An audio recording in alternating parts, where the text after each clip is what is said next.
I feel like indie movies, there's this camaraderie of like everyone sticking out for each other, and you just have so much fun. There's jokes being cracked on set. Everyone's having a good time. The sense pressure's lower. The pressure's lower, but I've also noticed. I don't know. The one sad thing about it, and I could be wrong, but some movies where you're having so much fun on set don't end up being good.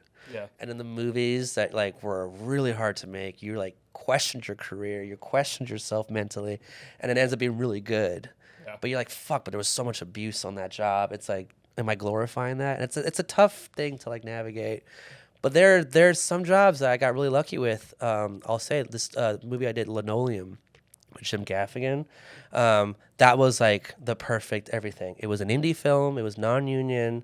It was 2020. It was right after, I think we shot in like the winter of 2020. It was like maybe months after like we were able to open up again, the film world and work. And pre-vaccine, but we did the bubble. I think we didn't even have any COVID, scares or strikes happen. Everyone on set was there. But like no egos, perfect set. Everyone was happy. The cast was perfect. Because nobody had worked in 9 months. I guess so. That's true. Also, we're all excited to be working. Thank fucking God. Yeah. But like it was one of those jobs where it's like, it was a job where like we had so much fun every single day. So much fun. You were cracking jokes. You were like, and then it turned out to be like a really fucking good movie, And I always got worried. I was like, fuck, this is too much fun. We're having too much fun. We're getting away with so much things. It's like, this is not going to go anywhere, this movie, is it? And then you start watching the cut together, and, the director of that movie was, he did such a good job. Colin West, great guy. One of the nicest directors I've ever met.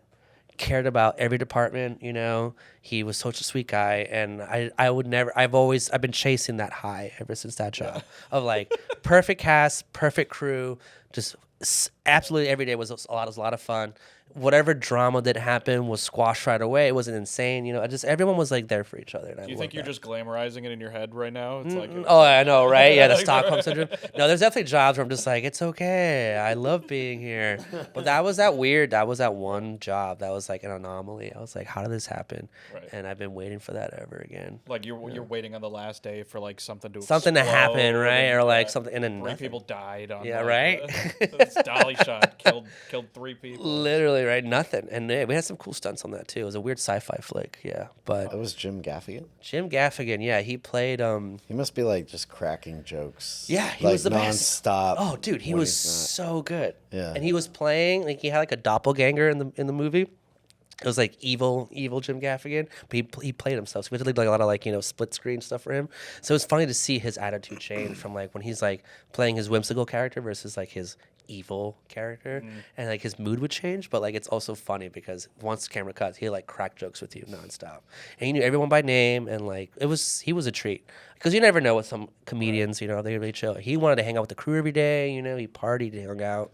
The guy that played Jerry Gergich, he was on one of the synthetic movies we did a couple of years ago. Oh yeah. Jim O'Hare. Yeah, Jim O'Hare was great. We did that prank on the last day of set with Jim O'Hare where him and I were talking. He goes, "Can I have the boom?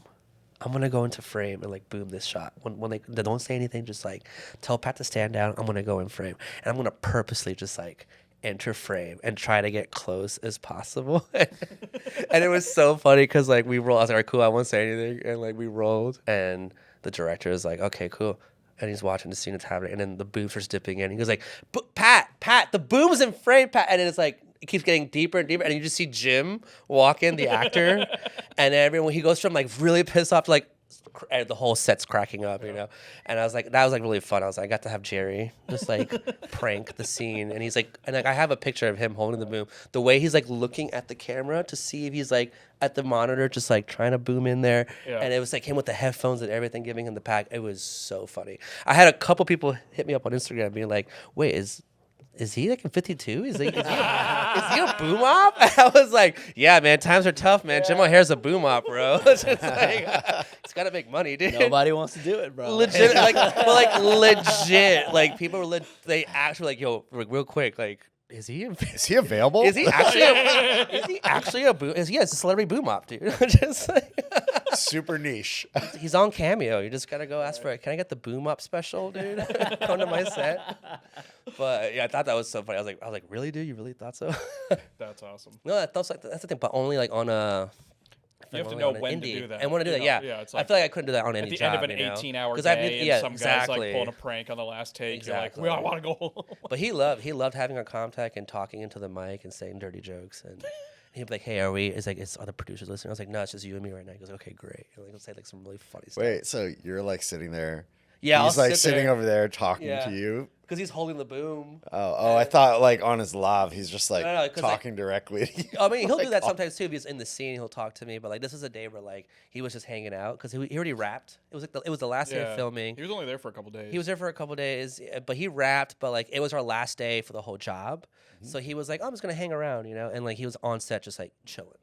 And he was like hanging out with me, and like him and Pat hit it off really well, my boom up, and that was a fun job. That was a lot of fun. Yeah. But that's the thing. I knew the director really well. I knew that company really well, so I knew I could pull that job off. Mike did something really funny with Synthetic a long time ago. It was one of my favorite things he did. This AD Greg White, he's a legend. He's been in everything. He's a big Law and Order guy, and he's like, "All right, Mike, do you want your room tone?" And this guy was like old school, like, "Oh, fucking room tone. Like, why can't you just get like 5 seconds and then fucking loop it? Just loop it, And then Mike will be like, "No, we're gonna get like a minute. We're gonna get 30 seconds just to piss him off."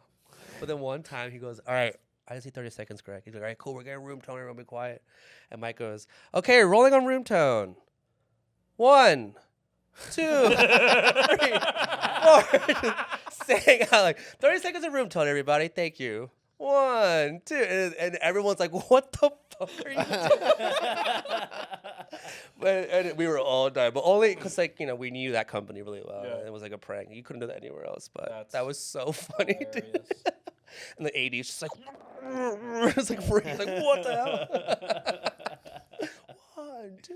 Oh man. Yeah, that's the fun stuff. But yeah, again, that's all things like that make people laugh. You have a good attitude, and then they want to hire you again.